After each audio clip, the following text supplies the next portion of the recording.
Bienvenidos a Asesinos en Serie Volumen 14. Empecemos. Aviso importante. El siguiente contenido puede herir gravemente la sensibilidad.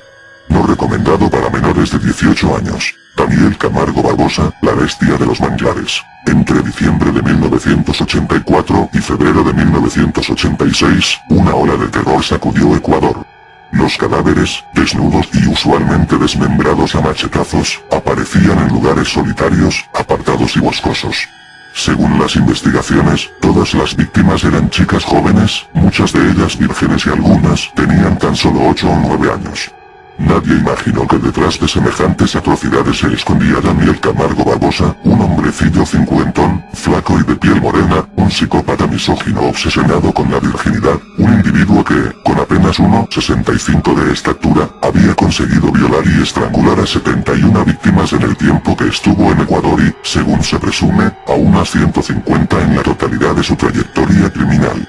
Sus víctimas, por aparecer en su mayoría en las calles Perimetral y Novol, dos lugares rodeados de manglares, le dieron a este asesino en serie el sobrenombre de la bestia de los manglares. Daniel Camargo Barbosa nació un 22 de enero de 1930 en algún lugar de los Andes colombianos, no se conoce con certeza su procedencia exacta. Antes de cumplir un año su madre murió y, posteriormente, su padre se casó con una mujer que tenía problemas de fertilidad y un obsesivo e insatisfecho deseo de tener una hija, deseo que, al no poder cumplirse, le ocasionó trastornos mentales y un comportamiento anómalo del cual el pequeño Camargo fue víctima. Así, su madre lo vestía de mujer frecuentemente, lo obligaba a ir de esa forma al colegio, donde todos se burlaban de él, y a veces lo castigaba atrozmente clavándole alfileres. Su padre no fue de manera alguna un refugio para Camargo. Era alcohólico, violento y nada afectuoso, su mayor y casi único interés era el dinero y, como figura paterna, era muy distante, despótico y severo. Las pocas veces que trataba con su hijo solía ser para propinarle brutales palizas ayudado por el tío del niño. Con respecto a la conducta de su madre y el daño que le ocasionó, años después Camargo nos diría lo siguiente: a mi madrastra no le gustan los niños, pero le encantan las niñas. La prueba es que ella consentía hasta el extremo a mi hermana. Ella tiene que haber sufrido algún trauma en su niñez, que hizo que no le gustaran los niños. Cuando ella me ponía vestidos de mujer, pienso yo que lo que estaba tratando era convertirme en una mujer. Puede ser que no me odiara, puede ser que me amara, pero no me podía amar como un niño. En gran parte por ello, Camargo llegó a acumular el inmenso cúmulo de odio, resentimiento y misoginia, que posteriormente le transformarían en un despiadado criminal. Pese a todo, Camargo consiguió ser un estudiante destacado en el Colegio León 13 de Bogotá, aunque posteriormente tuvo que dejar sus estudios y dedicar sus esfuerzos a ayudar económicamente a su familia, lo cual, según declaraciones de él mismo, habría contribuido a aumentar su amargura y resentimiento. Ya de adulto, Camargo conoció a una mujer llamada Alcira con la que tuvo 2 hijos, a la cual terminó abandonando cuando conoció a Esperanza, una chica de 28 años con la cual se había hecho muchas ilusiones, llegando incluso a desear casarse con ella. Esto sería el detonante del lado criminal de Camargo, no solo porque Esperanza no era virgen sino que, además, sin que hubiera pasado mucho tiempo en su relación la descubrió en la cama con otro hombre. Frustrado, dolido y decepcionado de las mujeres en general, Camargo no hizo lo que alguien normal habría hecho sino que, en vez de cortar definitivamente su vínculo con Esperanza, él astutamente la convenció, utilizando la culpabilidad que ella sentía por decepcionarlo, para que ésta le ayudase en su vil plan de conseguir chicas jóvenes e inmaculadas. A pesar de su baja estatura y poca fuerza, consiguió asesinar al menos a 72 niñas y mujeres. Por no encontrar virgen a mi prometida, con la que me iba a casar.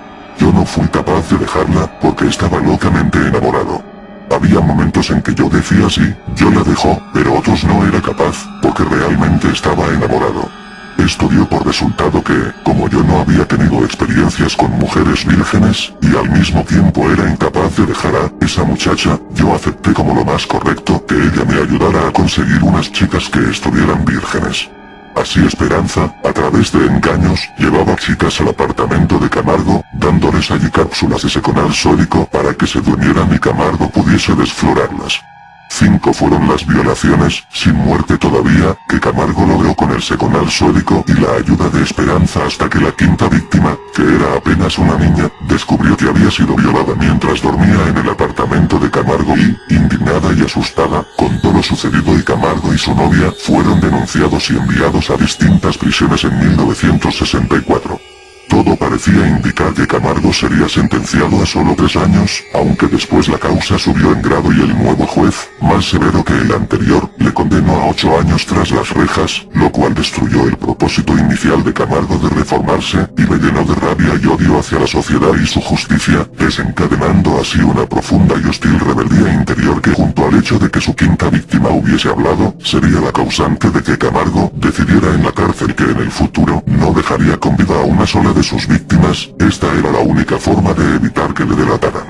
Tras ser liberado, Camargo se dedicó a trabajar como vendedor ambulante de pantallas de televisión. Un día, mientras pasaba frente a una escuela, Camargo vio una jovencita de 9 años cuyo aspecto le volvió loco, y le enamoró. Decidido a hacer la suya, la llevó con engaños a una zona poco transitada en donde le arrebató la virginidad sin tener piedad de sus lágrimas y, no contento con eso, la estranguló para evitar ser delatado y luego, sin enterrarla, la dejó junto a las pantallas de televisión que llevaba. Fue su primera violación con muerte. El error de abandonar las pantallas, tras el miedo inicial y huida por su primer asesinato, le costaría caro, ya que, cuando al día siguiente, 3 de mayo de 1974, regresó para ver los televisores que dejó y enterrar al cadáver, un agente de la policía sospechando de su comportamiento decidió seguirle e interrogarle, descubriendo finalmente el lugar donde había abandonado el cadáver de la niña. Gracias a la acción policial, Camargo fue detenido en Barranquilla ese día. Esta vez la justicia colombiana no sería suave con Camargo. El castigo debía ser ejemplar. En efecto, se lo condenó a permanecer 25 años en la prisión de la isla Gorgona, una especie de versión colombiana de Alcatraz de la cual, hasta la fecha, ningún criminal había escapado.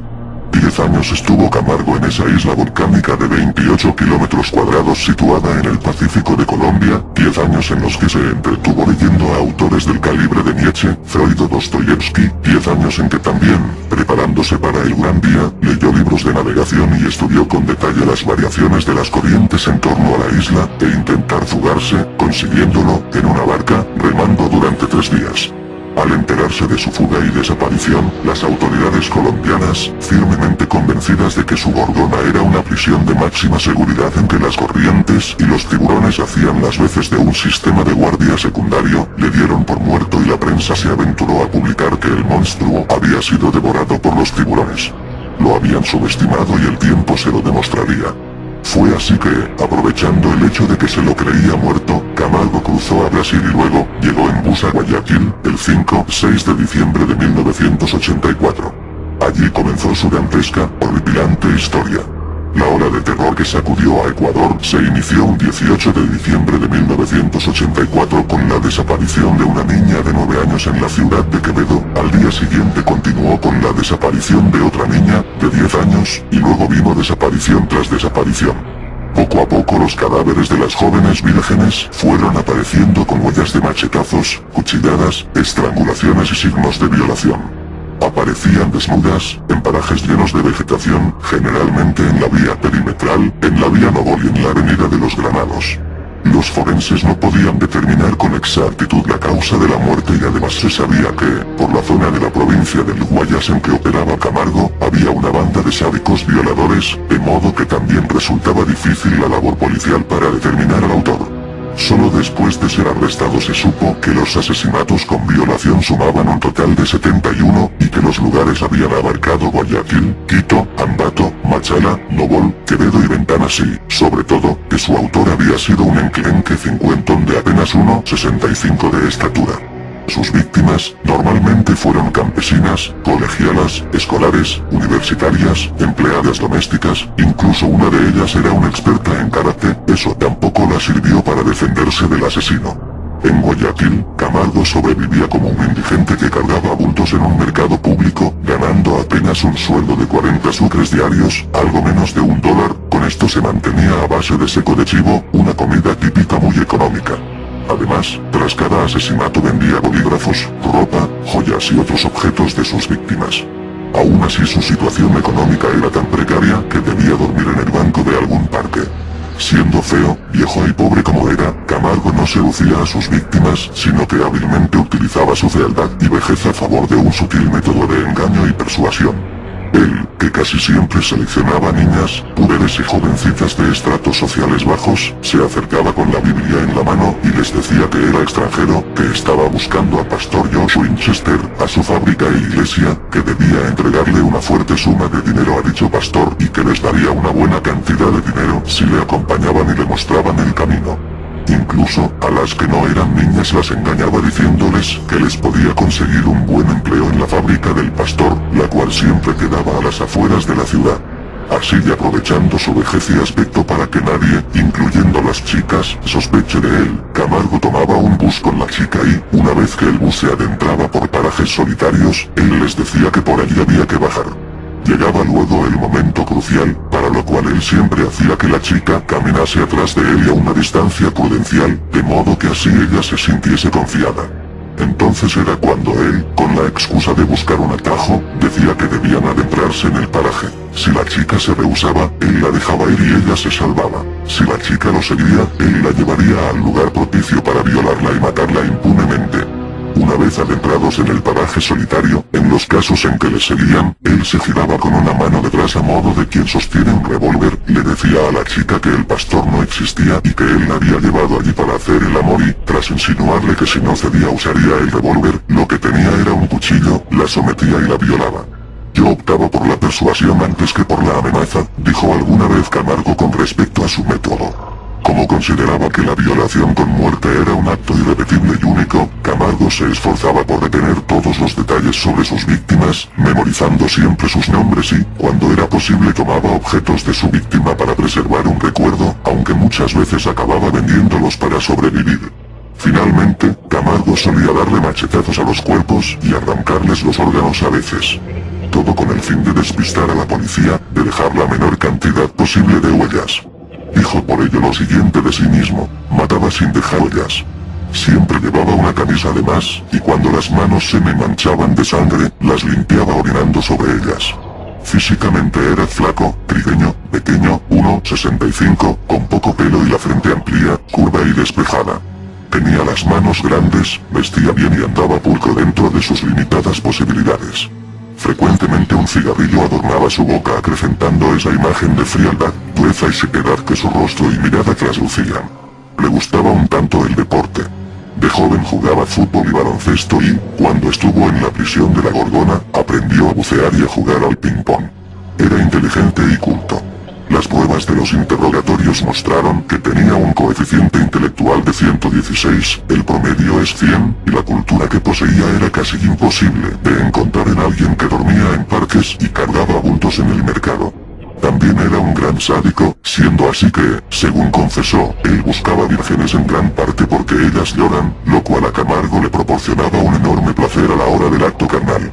En lo que respecta a la atracción que le hacía seleccionar a sus víctimas, Camargo era algo complejo ya que además de guiarse por la posible pureza de estas, elegía las que creía vírgenes, obedecía a una cierta atracción emocional, a una atracción orientada a aspectos internos de la víctima que él, al no poder comprender con claridad, situaba vagamente como un algo capaz de reflejarse en la mirada y otros aspectos. Un 26 de febrero de 1986, minutos después de violar y asesinar a Elizabeth Telpes de 9 años de edad, una patrulla de la Interpol lo vio, mostrando un comportamiento sospechoso a la altura de la Avenida de los Granados, una calle de Quito. Cuando los dos policías se bajaron para examinar al sospechoso, lo que hallaron los dejó sorprendidos. Allí, en la bolsa de pertenencias de Camargo, estaban las ropas ensangrentadas de quien evidentemente había sido una pequeña e inocente niña. Inmediatamente lo detuvieron. Posteriormente María Alexandra Vélez, una chica guayaquileña que se salvó del violador, identificó a Camargo cuando fue llamada a testificar. Aunque no sería complicado condenar a Camargo ya que él mismo se declaró culpable sin cómplices un 31 de mayo de 1986, admitiendo 71 asesinatos y violaciones y mostrando con espantosa frialdad a la policía los sitios en que dejó los cadáveres de sus víctimas. Después de su detención fue inmediatamente llevado a la cárcel de Guayaquil hasta que en 1989 fue trasladado al penal García Moreno de Quito para cumplir la máxima pena que existía y aún existe en Ecuador. 16 años, un castigo insignificante para la escalofriante trayectoria criminal de Daniel Camargo Barbosa. Desde el principio de su encarcelamiento en la cárcel de Guayaquil, Camargo tuvo que ser especialmente vigilado para evitar que los otros presos le asesinaran. Finalmente Camargo fue trasladado al penal García Moreno, donde los primeros días compartió celda con Pedro Alonso López alias el Monstruo de los Andes, otro psicópata colombiano del cual se dice que cometió más de 300 asesinatos. No obstante, la bestia de los manglares no duraría muchos años más encarcelado, pues el 13 de noviembre de 1994 moriría asesinado por el recluso Luis Masache Narváez de 29 años, familiar de una víctima de Camargo. Cuentan que era un tranquilo domingo de visita cuando, estando Camargo sentado en su celda, Luis Masache entró súbita e inesperadamente, lo agarró con violencia del pelo haciéndolo arrodillarse, lo miró y le dijo: "Llegó la hora de la venganza". Acto seguido le dio 8 puñaladas. Ya muerto el violador de vírgenes, Narváez bebió cuanto pudo de su sangre, antes de que lo detuvieran, inspirado en la creencia de que así el espíritu maldito de la víctima no lo seguiría. Ese fue el fin de Daniel Camargo Barbosa, cuyos huesos yacen en la fosa 798 del cementerio El Batán. Peter Norris Dupas. El monstruo de Melbourne. Desde los 70, un depredador sexual acechó durante 30 años a las mujeres de Melbourne, Australia. Se trataba de Peter Douglas, un sujeto trastornado que, a pesar de haber crecido en un hogar lleno de amor, nació con el mal dentro de sí. En cuanto a sus razones, lo único fiable que ha salido de su boca de mentiroso es que todas las violaciones que cometió las cometió porque simplemente le urgía. Descrito por quien dirigió la investigación de uno de sus numerosos crímenes como un malvado, frío, con cara de chiquillo mentiroso, el violador Peter Douglas ha pasado a engrosar el oscuro canon de los grandes delincuentes del siglo XX. Peter Norris Dupas nació el 6 de julio de 1953 en Sydney, Australia, en el sector de New South Wales. Peter era el menor de 3 hermanos de una familia decente y amorosa. Su familia se mudó a Melbourne cuando él aún era un bebé. Debido a que sus padres tenían una edad avanzada y sus hermanos le llevaban la delantera por muchos años, a Peter lo trataban como si fuera hijo único. Durante su etapa escolar Peter era llamado Paxley debido a que por su sobrepeso se parecía al hijo de la familia Adams. Además, lo trataban como el tonto de la clase y, entre otras cosas, se burlaban de él por su lentitud para aprender. Naturalmente, todas estas cosas fueron abonando su condición de inadaptado, resentido y poco sociable. El 3 de octubre de 1968, Peter de 15 años asistía a Waverly High School en el este del suburbio Mount Waverly de Melbourne. El adolescente, con su uniforme escolar, visitó a una vecina de 27 años para pedirle un cuchillo diciendo que lo necesitaba para pelar verduras.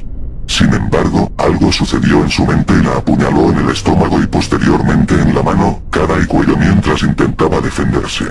Cuando fue arrestado, dijo a la policía que no sabía por qué la había atacado ni recordaba nada después de tener el cuchillo en la mano. Después del ataque fue sentenciado con 18 meses de libertad condicional y una evaluación en el hospital psiquiátrico Arundel. 2 semanas después fue dado de alta y recibía tratamiento como un paciente externo. En octubre de 1969, hubo un ataque a la morgue del hospital de Austin, lugar donde los cadáveres de 2 ancianas fueron mutilados. Por la naturaleza de las heridas, la policía sospechó que fue obra de Dupas, sobre todo cuando después compararon las marcas con las del cadáver de otra de sus víctimas, Nicole Patterson. El 5 de noviembre de 1973, Peter abusó de una mujer casada, la víctima se acercó a él cuando éste pidió ayuda para reparar su coche. Mientras la mujer buscaba un destornillador, Dupas se escondió en la casa y la amenazó con un cuchillo a ella y a su bebé de 18 meses, posteriormente ató a la mujer con una cuerda y la golpeó en la cabeza cuando se trató de resistir y después la violó en su propia cama. Cumplió condena por violación en repetidas ocasiones, pero en cuanto era liberado volvía a agredir a los pocos días. En las semanas siguientes, Peter intentó esta táctica varias veces, pero solo consiguió robar dinero. Incluso en esos días el sargento Ian Armstrong, el detective que siguió el caso de Peter, lo interrogó el 30 de noviembre de 1973 en la comisaría de policía de Nunawading. Tras su encuentro dijo que Dupas era débil y complaciente, pero también añadió que era un hombre malvado y despiadado con la cara de un bebé. El juez John Leckie sentenció a Dupas con 9 años tras violar a la mujer casada en su casa y amenazar a su bebé. Los programas de rehabilitación de la prisión no tenían efecto en Peter, y mientras estuvo en custodia, el reconocido Dr. Allen Bartolomeu examinó a Dupas y concluyó que tenía un serio problema psicosexual, un problema que él negaba, lo cual le convertía en un violador muy peligroso. Después de 5 años, fue liberado el 4 de septiembre de 1979 y tan solo 2 semanas después atacó a 4 mujeres, a las que dejó mentalmente marcadas por el resto de sus vidas.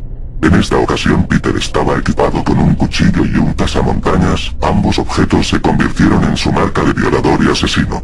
El evento sucedió en un baño público de Frankston, donde Peter violó a su víctima y psicológicamente torturó al resto con su actividad voyeurista. La mujer mayor del grupo puso resistencia mientras las otras escapaban. Dupas la apuñaló y huyó. Luego la policía arrestó a Peter y él confesó todo lo que había hecho. Durante una entrevista, el violador aseguró que no sabía qué sucedía con él y que no podía detenerse. También dijo que tenía este problema desde hacía más de 6 años. El 28 de febrero de 1980, el juez Leo Lazarus sentenció a Dupas con 6 años y medio en prisión. Los fiscales no estuvieron a gusto con la sentencia, que consideraron muy benevolente ya que era el segundo encarcelamiento de Peter.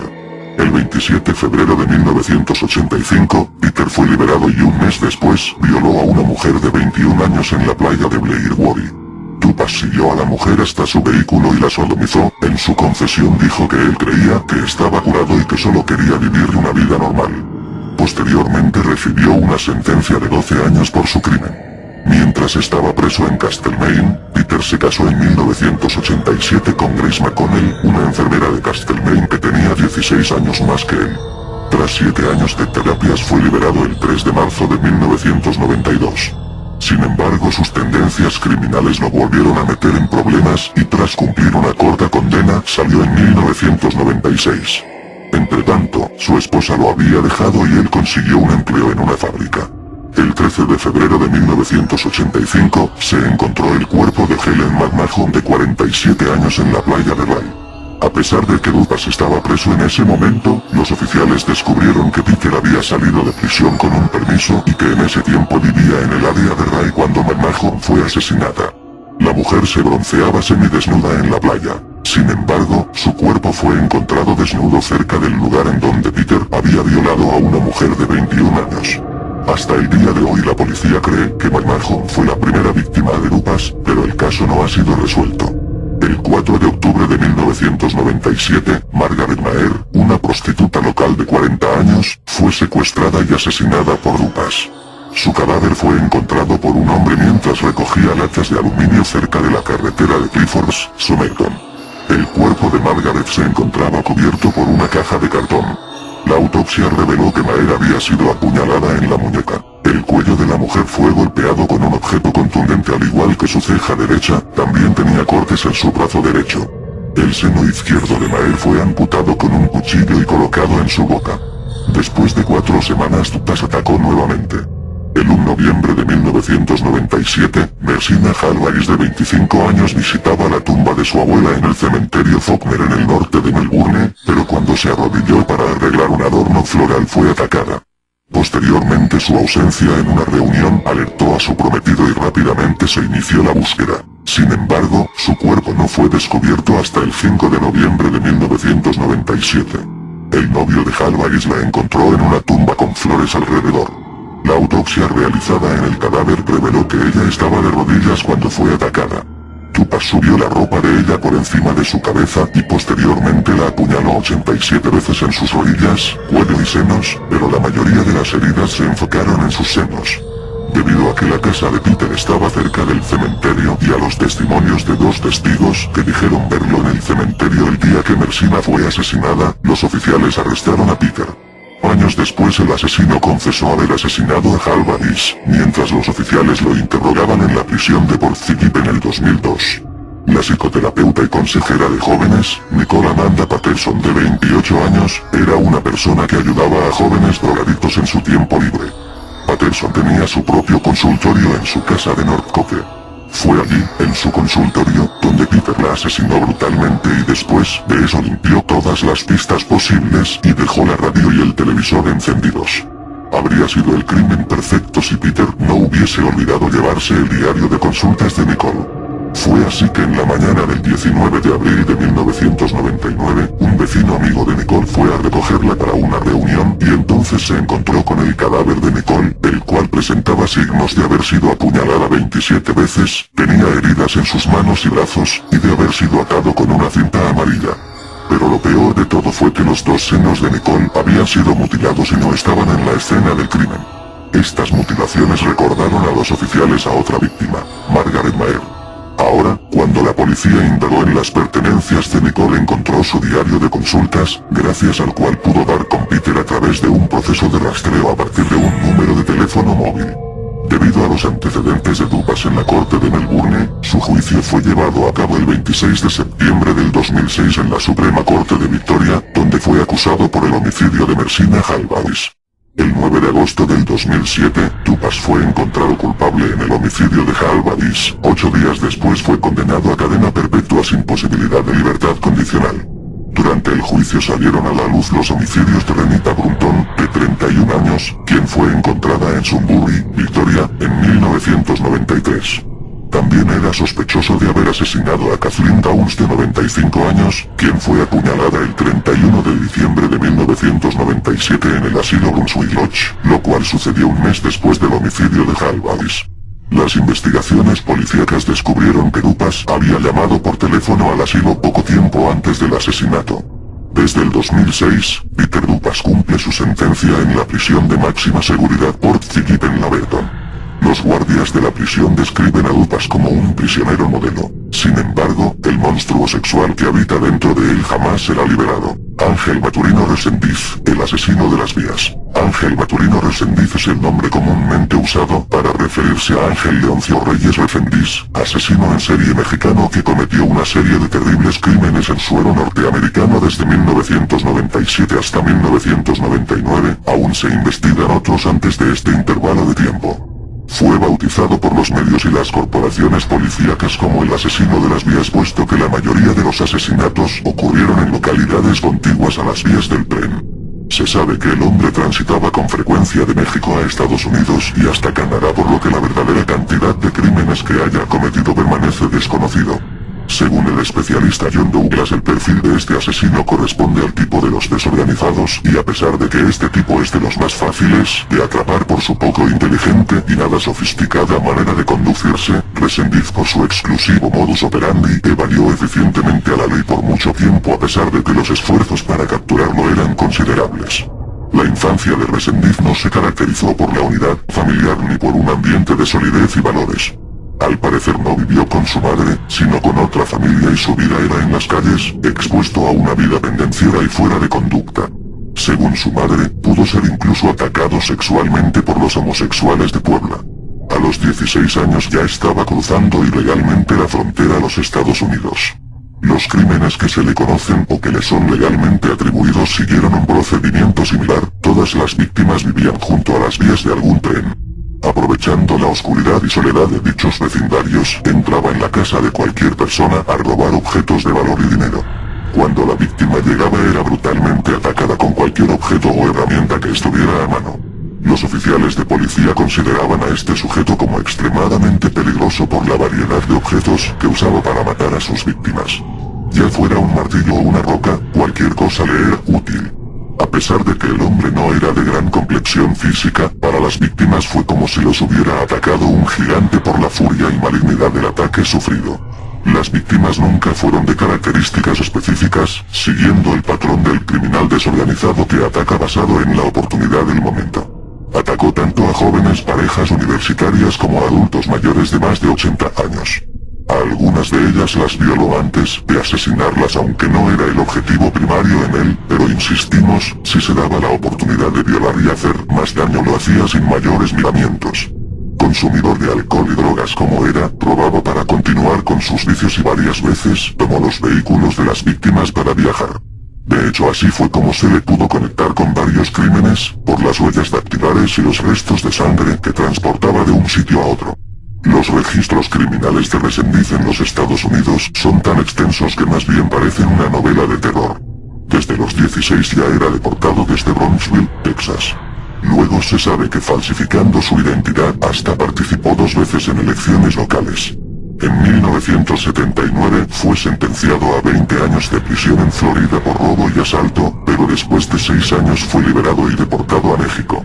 En 1986 cumplió pena de 18 meses por pretender poseer la ciudadanía estadounidense. En Nueva Orleans en 1988 también fue encarcelado por posesión de arma de fuego, pero fue liberado al año. En San Luis el mismo año fue condenado a cumplir 30 meses de cárcel por intentar defraudar al sistema de seguridad social. Y así varias veces más fue fichado por delitos de variada gravedad. Lo increíble del asunto es que cuando ya era uno de los hombres más buscados por el FBI, la falta de coordinación entre las autoridades judiciales impidió detener al asesino a pesar de que Migración lo había detenido. El sistema falló en identificar a Resendiz como un criminal peligroso y fue deportado para que regresara a matar más gente en los Estados Unidos. John Douglas había predicho precisamente que la falta de coordinación y de un sistema de base de datos que relacionara las detenciones impediría la captura del Railroad Killer. Y así fue. La esposa de Resendiz, o al menos eso se cree que es, se puso en contacto con la policía norteamericana y les entregó diversas joyas que habían sido regalo de su esposo. Posteriormente los familiares de las víctimas reclamaron la mayoría de los objetos. Entonces ya se tenía claro quién era el criminal, solo era cuestión de atraparlo, pero ¿cómo? Drew Carter, un joven agente de Texas, entró en contacto con la familia de Resendiz, quien tenía varios familiares esparcidos por Estados Unidos, y fue la hermana quien negoció un trato con Carter con el objetivo de mantener a salvo a su hermano. Se dice que la hermana deseaba que el FBI no matara a su hermano y a la vez ya había cazarrecompensas merodeando la frontera. El trato consistía en proteger la vida de Resendiz y de aplicarle una prueba psicológica. En ningún momento se negoció la no pena capital ni el posible resultado de un juicio. Lo curioso del asunto es que todos sabían que Texas es uno de los lugares donde más ejecuciones son efectuadas por crímenes como estos. Prácticamente estaba asegurada la pena de muerte. Esta es la lista de algunos de sus crímenes. 29 de agosto de 1997, Lexington, Kentucky. Christopher Mayer, de 21 años, es atacado cuando caminaba con su novia junto a las vías del tren. Ella también fue atacada y violada, pero sobrevivió para identificar a Resendiz como el asesino. 4 de octubre de 1998, Hughes Spring, Texas. Letty Mason, de 87 años, es golpeada con un objeto contundente de metal en la cabeza. El asesino había entrado por la ventana de su apartamento, del cual la puerta principal estaba frente al paso de las vías. 17 de diciembre de 1998, Houston, Texas. Claudia Benton, de 39 años, al llegar a su casa es violada, apuñalada y golpeada con un objeto contundente hasta la muerte. Su hogar estaba cerca de líneas ferroviarias. Mediante las huellas digitales halladas en la Jeep Cherokee de la víctima se identifica a Matoino, quien ya es un conocido inmigrante ilegal en Estados Unidos. No se le culpa directamente con el crimen de la doctora Benton. 2 de mayo de 1999, Weimar, Texas. Norman y Karen Sirnick, de 46 y 47 años respectivamente, son asesinados ya muy de noche en la parroquia de la cual era reverendo Norman Sirnick, ambos por golpe con objeto contundente.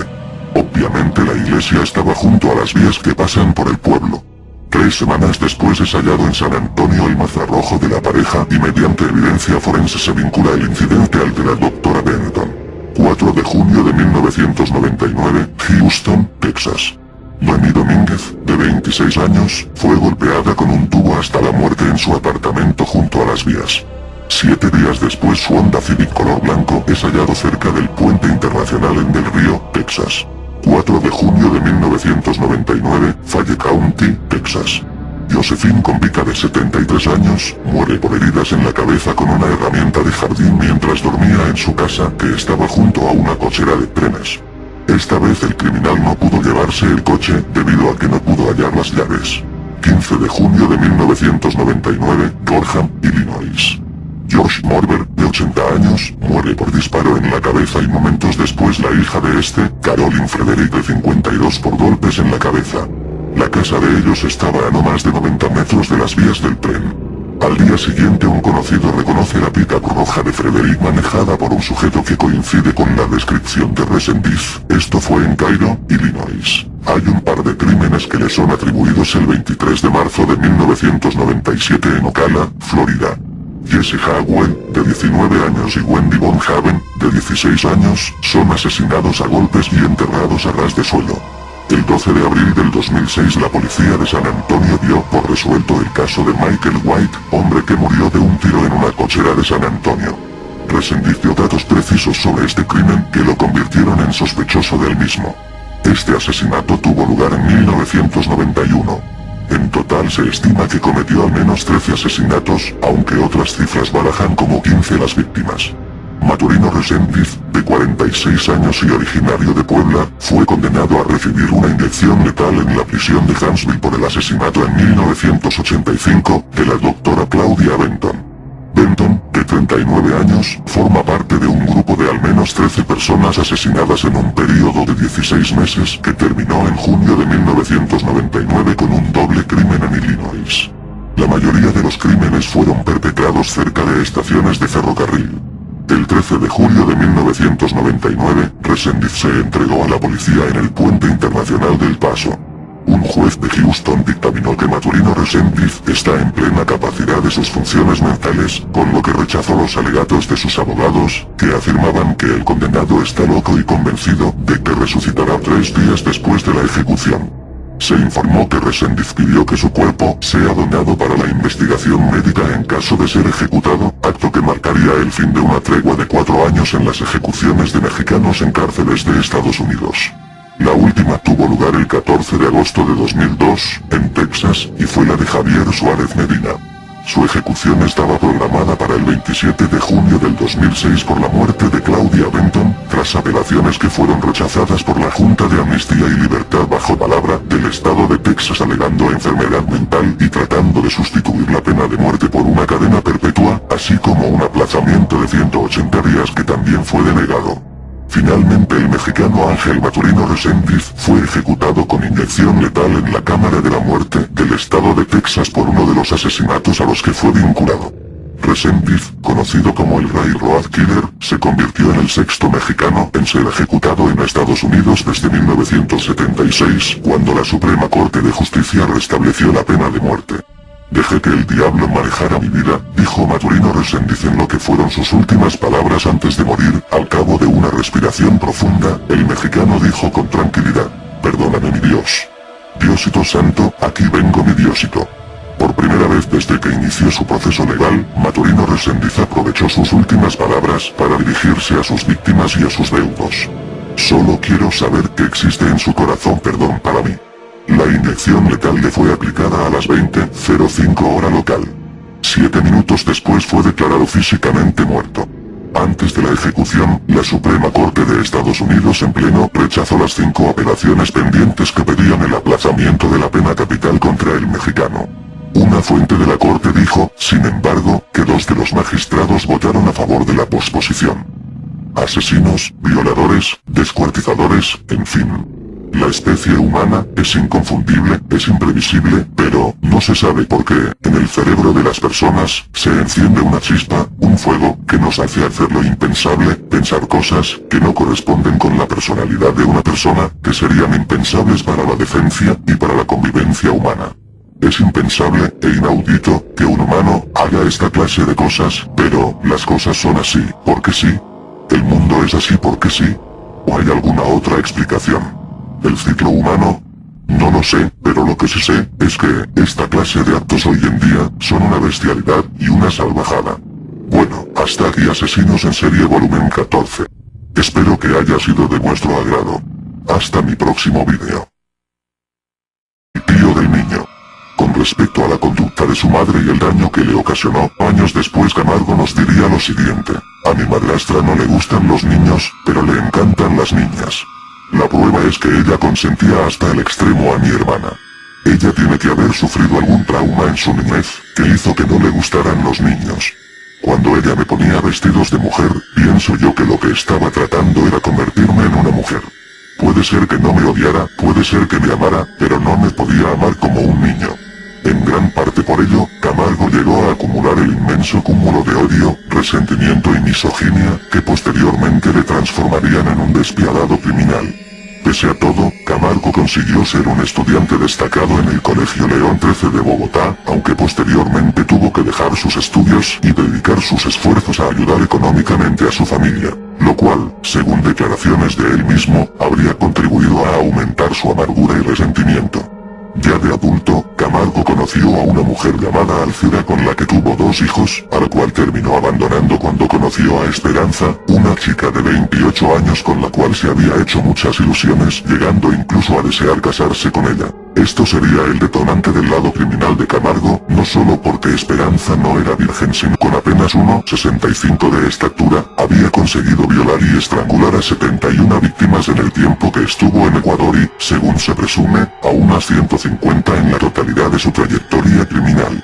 Sus víctimas, por aparecer en su mayoría en las calles Perimetral y Nobol, 2 lugares rodeados de manglares, le dieron a este asesino en serie el sobrenombre de la bestia de los manglares.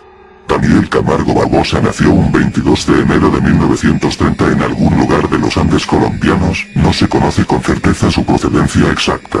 Antes de cumplir 1 año su madre murió y, posteriormente, su padre se casó con una mujer que tenía problemas de fertilidad y un obsesivo e insatisfecho deseo de tener una hija, deseo que, al no poder cumplirse, le ocasionó trastornos mentales y un comportamiento anómalo del cual el pequeño Camargo fue víctima. Así, su madre lo vestía de mujer frecuentemente, lo obligaba a ir de esa forma al colegio, donde todos se burlaban de él, y a veces lo castigaba atrozmente clavándole alfileres.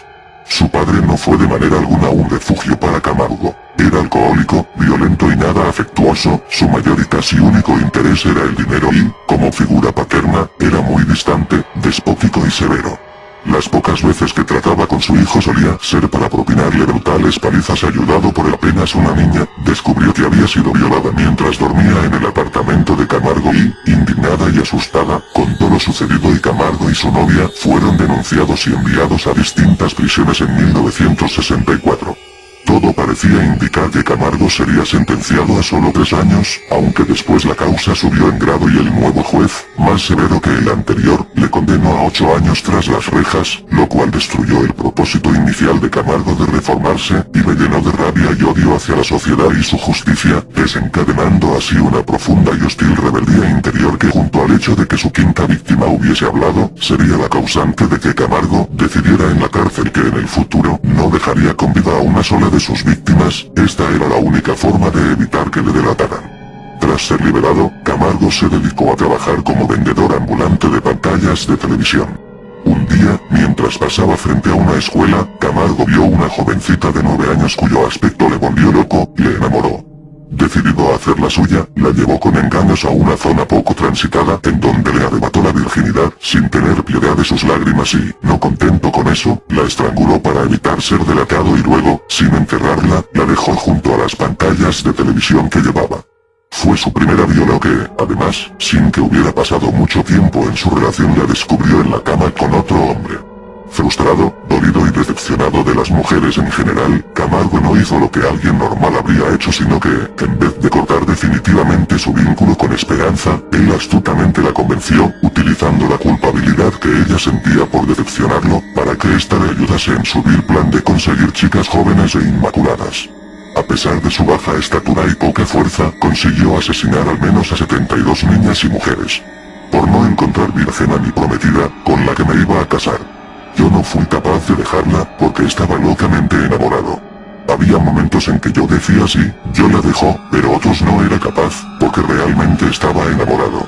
Esto dio por resultado que, como yo no había tenido experiencias con mujeres vírgenes, y al mismo tiempo era incapaz de dejar a esa muchacha, yo acepté como lo más correcto que ella me ayudara a conseguir unas chicas que estuvieran vírgenes.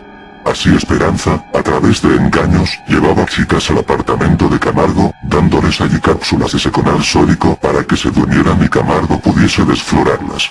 5 fueron las violaciones, sin muerte todavía, que Camargo logró con el seconal sódico y la ayuda de Esperanza hasta que la quinta víctima, que era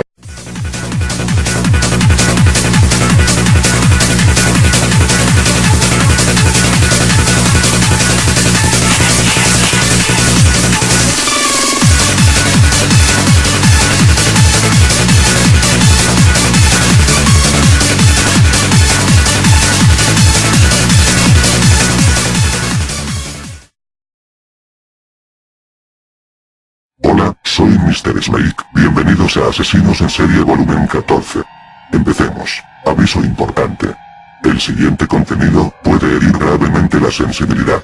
No recomendado para menores de 18 años. Daniel Camargo Barbosa, la bestia de los manglares. Entre diciembre de 1984 y febrero de 1986, una ola de terror sacudió Ecuador. Los cadáveres, desnudos y usualmente desmembrados a machetazos, aparecían en lugares solitarios, apartados y boscosos. Según las investigaciones, todas las víctimas eran chicas jóvenes, muchas de ellas vírgenes y algunas tenían tan solo 8 o 9 años.